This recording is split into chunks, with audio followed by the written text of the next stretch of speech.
Hello everyone, welcome to CillaReads. This is my first video and I just really want to thank everyone who has given me their stories for this video. It really means a lot and because of you I was able to do this. So thank you again and let's get started. My husband and I have just bought a 5-bed house and moved 2 days ago. Everything was fine, great, and we were excited about the extra room. We were choosing what room could be a nursery as I'm pregnant, and we're just dumping our boxes around, ordering takeaway, etc. Just basically having fun. I would say the first thing I noticed was when I was lying on our bed, moving my pregnancy pillow around and playing some stupid game on my phone. It sounded like whispers coming from the bathroom across the room to me. We have mirrored wardrobes, so I looked in that and into the open door and didn't see anything. Weird. Must be me just adjusting and imagining things. It didn't happen again, and I brushed it off.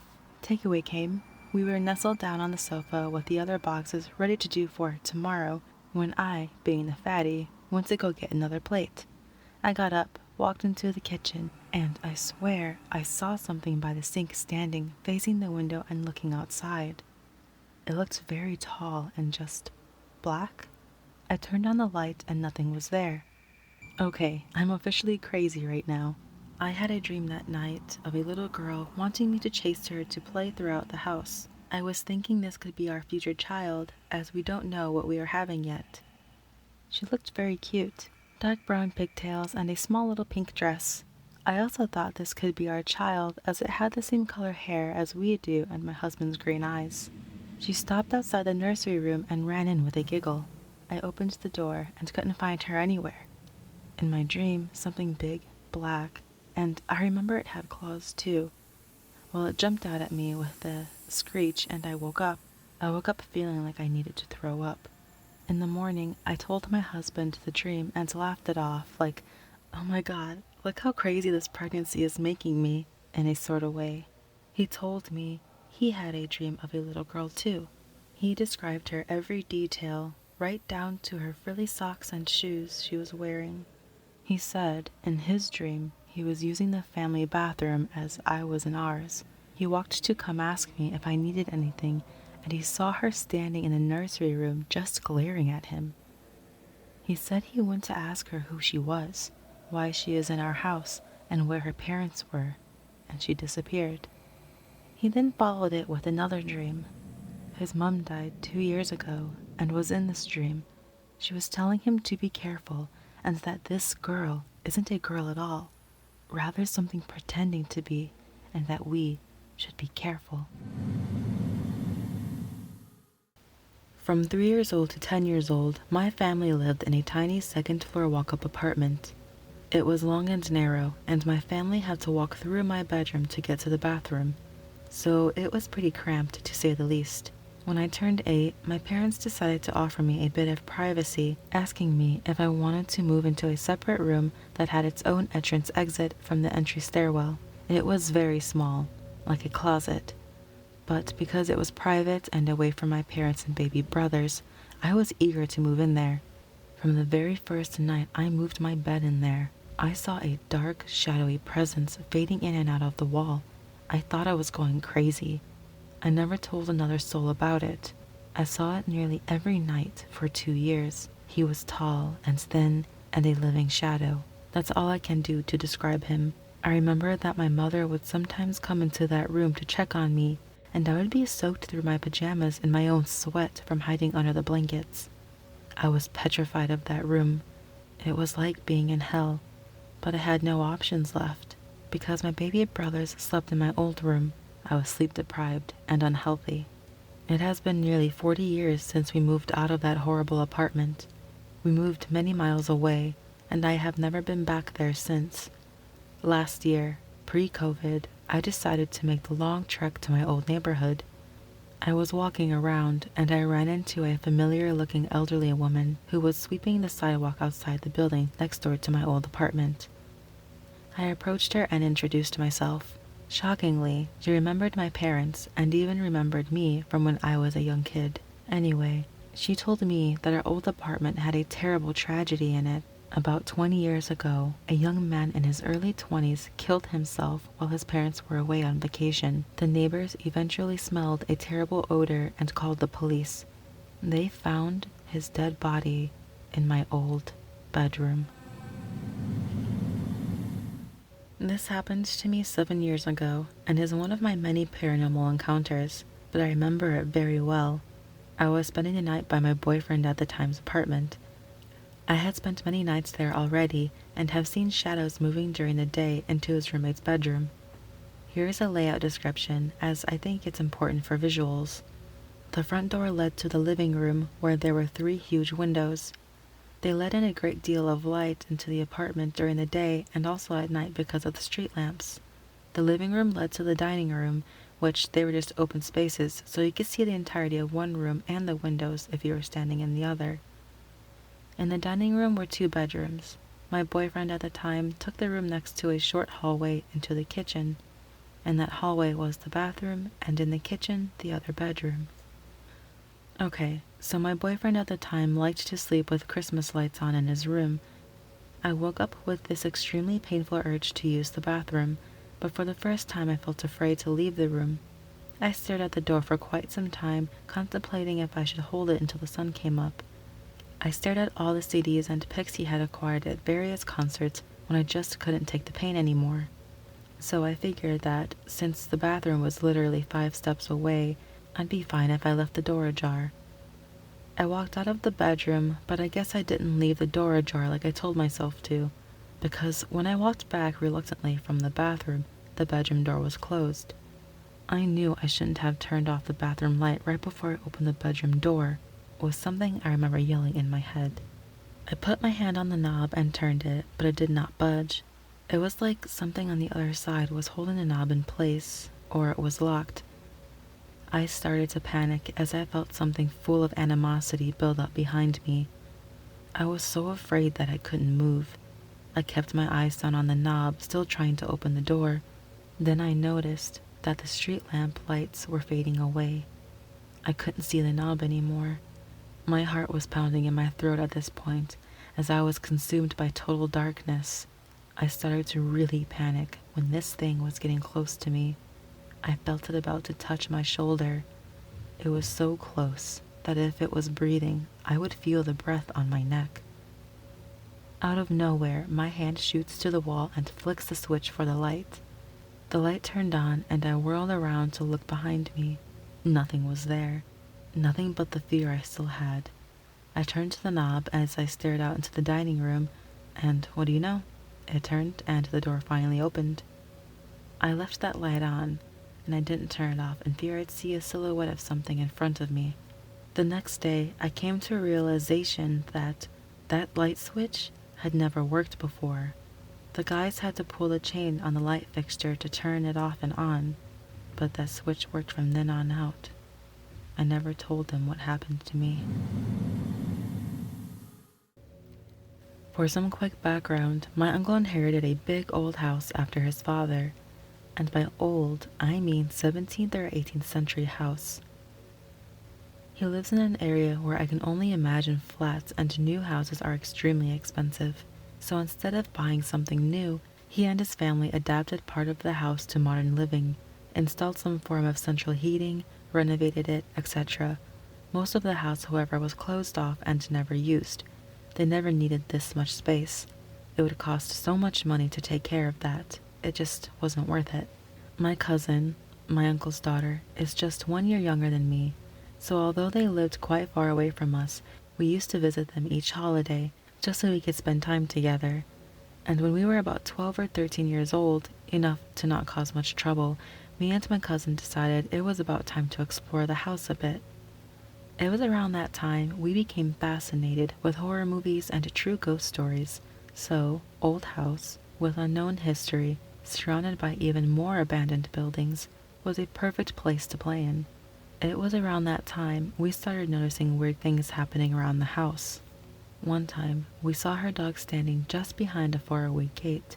Her dog that passed away earlier that year, shot by a careless hunter. No neighbor had a dog that big, I can assure you. We would hear noises in a nearby park while going on a walk in the evening. Could have been animals. Does and boars would come around that area often, but we never dared to check. Nearby warehouses for crops were closed in the evenings, but we could often hear loud banging on the doors from the inside. Never checked that either. One day, while trying to make a map of the house, we wandered to the attic and the door opened for us. A door leading to a room that was always closed off with a padlock, because the floor was too unstable to go in there. While we were walking towards the door, it opened so dramatically, hitting a wall with a loud bang. There was nothing inside. There was no wind that day either that could open it. We ran away and told the story to my aunt. She went to the attic with us to check it, but she didn't take it seriously, nor did she believe us. The door was closed with a padlock. We were gone maybe for a few minutes. Despite all these strange occurrences, we were never really scared of the house. Sure, dark hallways spooked us out, and we would always rush to the light switch trying to fight the feeling of being watched, but that's it. As time passed, we just got used to the fact that that house might attract weird things. We sometimes joked around, even dropped a hi every once in a while to a ghost from the attic while passing the staircase. It was part of living in a house with history, and we just embraced it. It's not like we saw anything scary, right? The first and only thing that actually terrifies me to this day happened a few years back. My uncle and aunt threw this big family party in the house. My cousin and I were about 15 and 16 years old at the time, which was too young to be part of adult dinner table conversations, but old enough to take care of younger kids. There were 5 of them, all boys, and to entertain them somehow, we came up with a game we saw in The Conjuring. Yep, the horror movie. In the backflash, not the best idea. If you haven't seen the movie, in this game, you blindfold one person and the rest hides somewhere around. The blindfolded can ask other players to clap their hands and is supposed to find them following the sound. My cousin was the first blindfolded. Kids scattered around, trying to quickly come up with some nice hiding spot, and me, being way too old to hide properly, just walked to one of the ends of T-shaped hallway and squatted behind a long table. Obviously, it wasn't a very sneaky place to be in. So when we first clapped hands, my cousin appeared from behind the corner and started carefully making her way towards me. The only source of light was behind her, so I couldn't really see any details, just her silhouette standing out from the background. I waited silently as my cousin bent over and walked under the table. There was enough space to walk next to it, so I had no idea why she did it. But obviously, game was on, so I didn't say a word. I watched as she was getting closer and closer to me, basically crawling there, dragging both her dress and long hair at the floor, and I just wanted to laugh because I thought it looked really stupid. When she was really close, I even had this thought about reaching my hand and touching her, but I didn't. I don't quite remember what happened next. I think one of the kids got bored and made some sound in another part of the hallway. So my cousin turned around and quickly disappeared behind the corner. Someone else got caught in that round. Then we changed the game. Party was coming to an end peacefully. My family was staying there a few days longer, so we helped with cleaning afterwards. My cousin and I were doing the dishes, and during the conversation, she mentioned how the kids liked the games.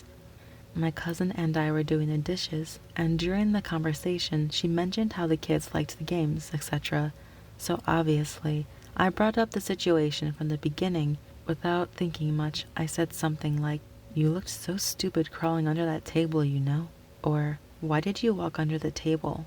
And I could see how my cousin's facial expression changed. She just seemed confused. "What are you talking about?" she asked. At this point, I'm convinced she's just trying to prank me, scare me or something like that, so I'm not even worried. It is also an option that she just forgot that it happened. At the beginning of the game, I was hiding behind the table in the hallway. You sneaked under it to catch me, I decided to remind her, but she was even more confused than before.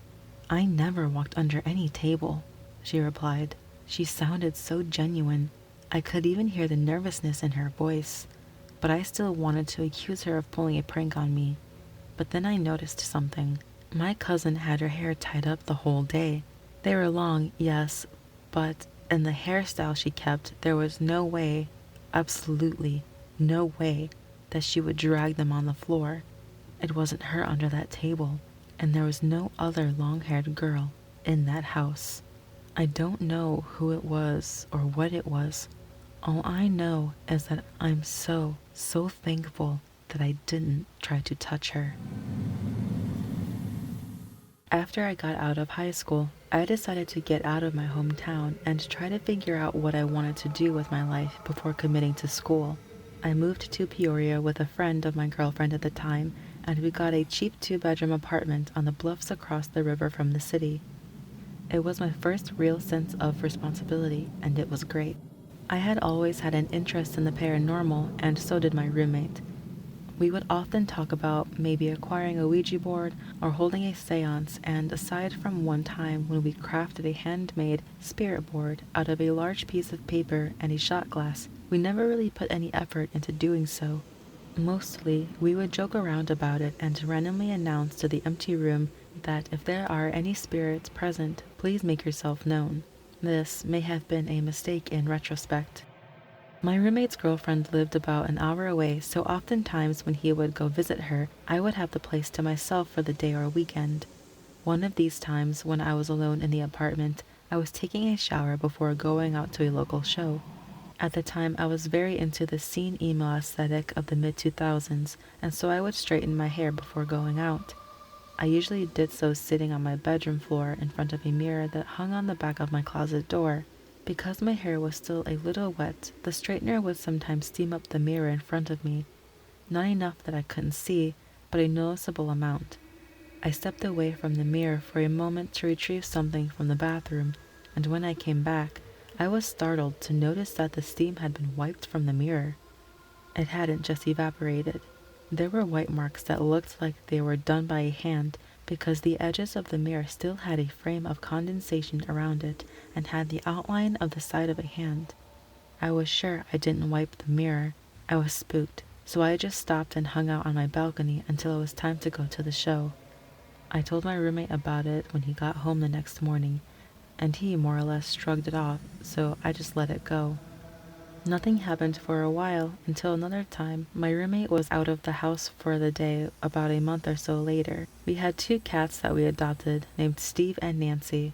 They were adorable and complete opposites. Nancy was very standoffish while Steve was like a puppy. He would literally play fetch with his toys until he was exhausted. He also had a habit of trying to paw at you from under the bathroom door whenever you were in there. On one of these occasions, I noticed his little orange-striped paw reaching for me while I was standing at the bathroom sink, so I bent down and poked his arm before he could claw me. He would go wild when you did this and furiously bat his little paws under the door until you opened it up, and then he would sprint away. As he was pawing at me and I was egging him on, he suddenly stopped. I waited a few seconds before looking under the door to see if he was still there. I looked around, and it was hard to see because the hallway outside the bathroom was dark, and because there was a very reflective, almost chrome metal threshold reflecting too much light to see past. I could only see what looked like my distorted reflection in the metal strip. I stared for a second into the dark gap between a threshold and the bottom of the door before looking at the reflection on the threshold, and as soon as I looked at it, I noticed the eye that I thought was my eye being reflected looked up and down as if looking at my whole face while I stared straight forward. At the sight of what I thought was my reflection moving independently, I shouted in obscenity and literally threw myself backward away from the door and crashed against the edge of the bathtub. I was terrified that there was someone in the house that had maybe broke in. I stood and shouted, "Who's out there?" before deciding I had to check and see. It sounds stupid, but I grabbed the plunger as a spur-of-the-moment cudgel because it was all I had in the room that could even possibly be used to defend myself, and stormed out of the bathroom. The hallway was silent, and I threw open the door. I rounded the corner that led into my living room, and it was also quiet. Steve was standing on the couch staring at me, and the front door was shut and still deadbolted. I checked the bedrooms, and there was nothing. No one was there. I called my roommate as I ran out the front door and asked him how long he would be before he got home. He had just left, so I stood in the parking lot and blew through about 10 cigarettes waiting for him to get back. I told him about it, and he was just as spooked. His first thought was also a possible break-in, but seeing as how the door was still locked from the inside, I can't imagine that being possible. It wasn't much longer before I moved out of that apartment for unrelated reasons, but I still think about that eye scanning my face from under the bathroom door all the time. Thank you everyone so much for listening. I hope you enjoyed this as much as I did. If you have a story you want to share, please send it to my email in the description box. And if you want to keep listening, please subscribe and click the notification bell so that you will be aware of when I post my next videos. Thank you so much, and I hope to see you guys next time.